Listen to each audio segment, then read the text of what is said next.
In a country like Nigeria, do you think a stranger is trustworthy?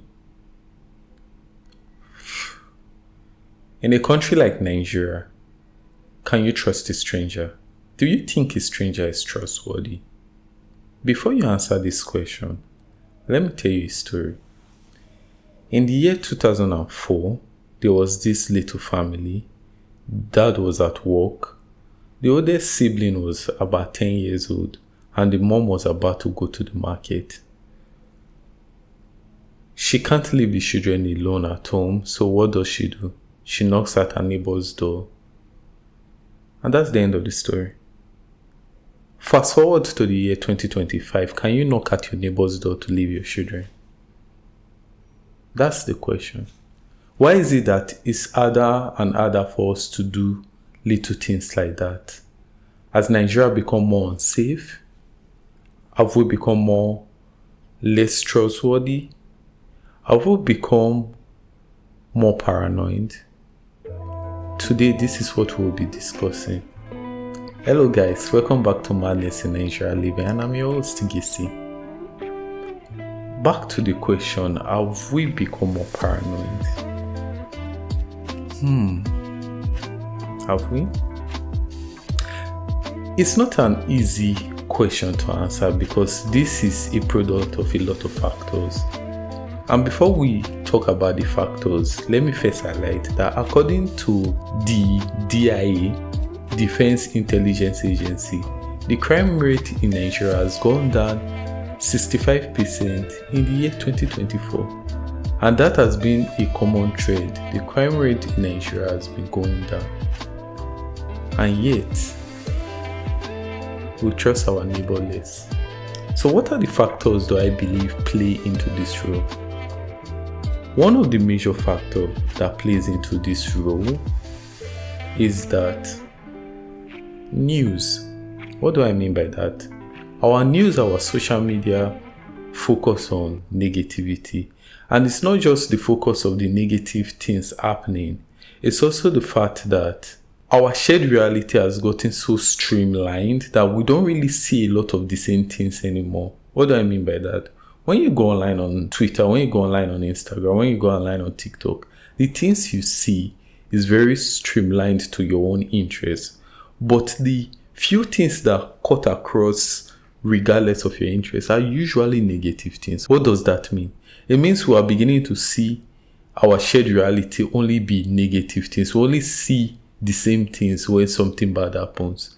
And that creates a frequency illusion. We feel bad things happen more frequently than they used to.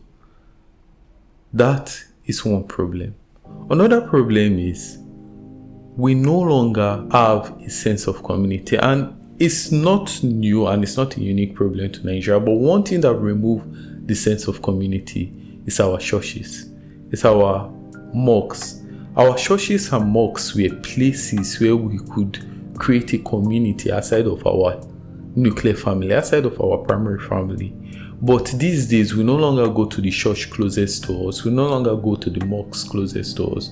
We go to the ones we feel better appeal our sensibilities, or the ones we feel will better network.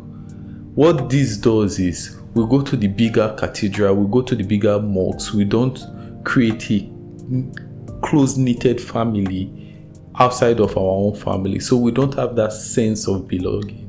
Which brings the last part of what I believe caused this factor is the fact that we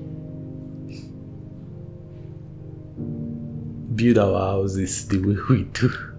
One of my most watched episodes is an episode about the architecture in current Nigeria and the way it's not good for ventilation and makes everywhere hot. But removing that big flaw of the architecture, just focusing on the psychological effect the architecture has on us and community building is something that is very fascinating. Because in one hand, we can say one reason we don't create communities like we used to is because we spend more time working.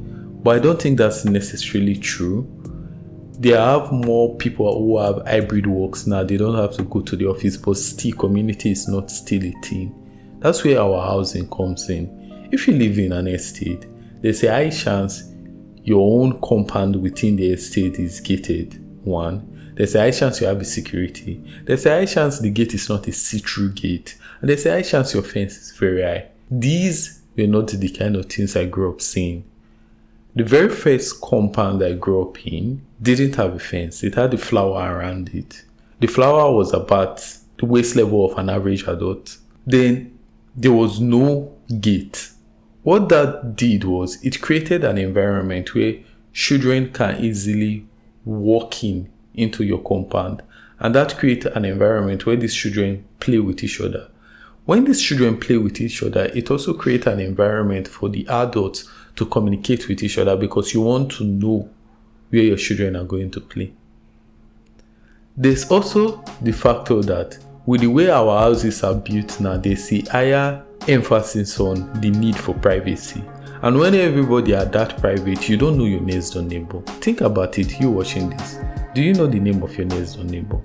Or when was the last time you spoke with your next door neighbor?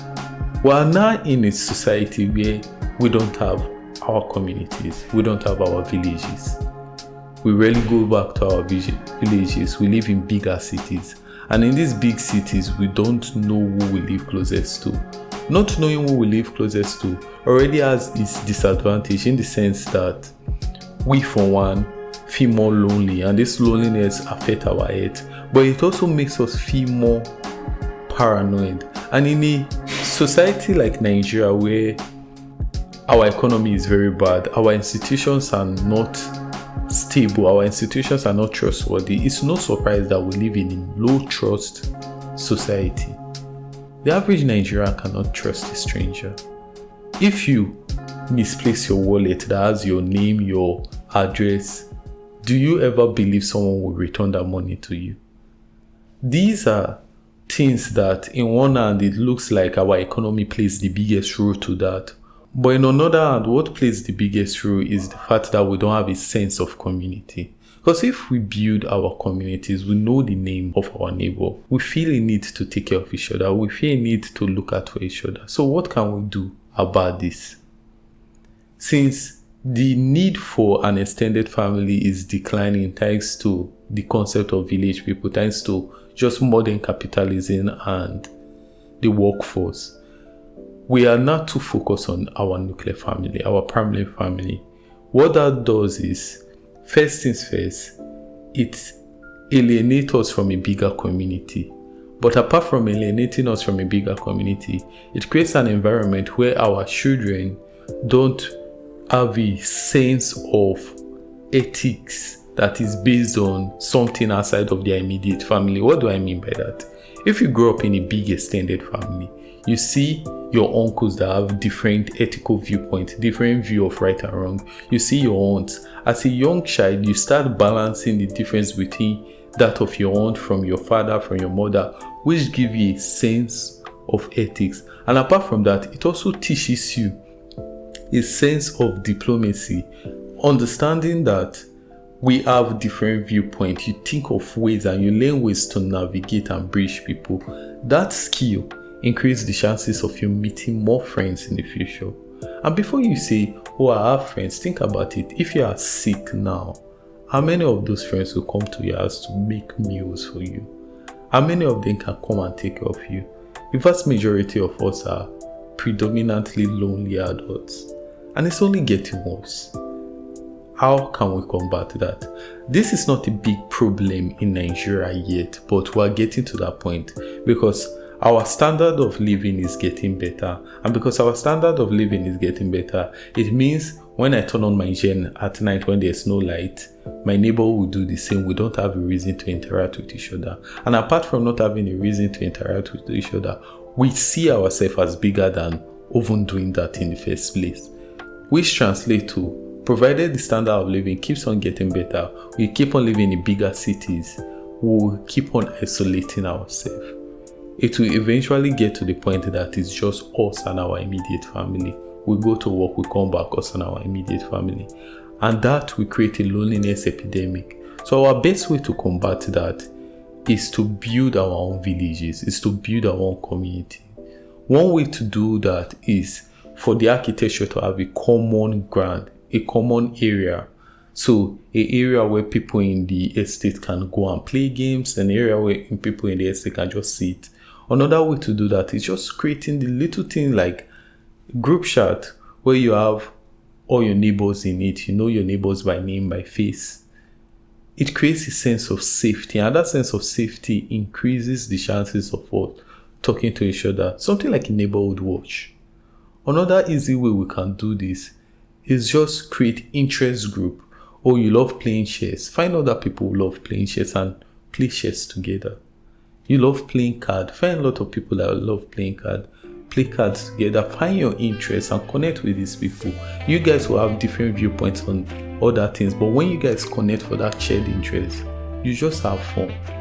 And it doesn't have to be in person. It can be an online community.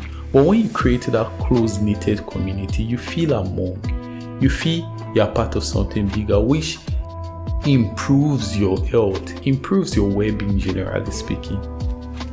And that's how we'll go about it. We need our community. We need our villages. Yes, we see villages as backward setup, but these places are the good way of us feeling among. It has a good way of safety. So we can create a society where we can trust strangers more. We just have to put the strangers in our villages. And it can start with you. It can start with me. So let's create a new village. Welcome to the village of madness in Nigeria living. And I'm your host, Gisi. If you like what I do here, please like, subscribe, comment, and tell more people about it. Mwah.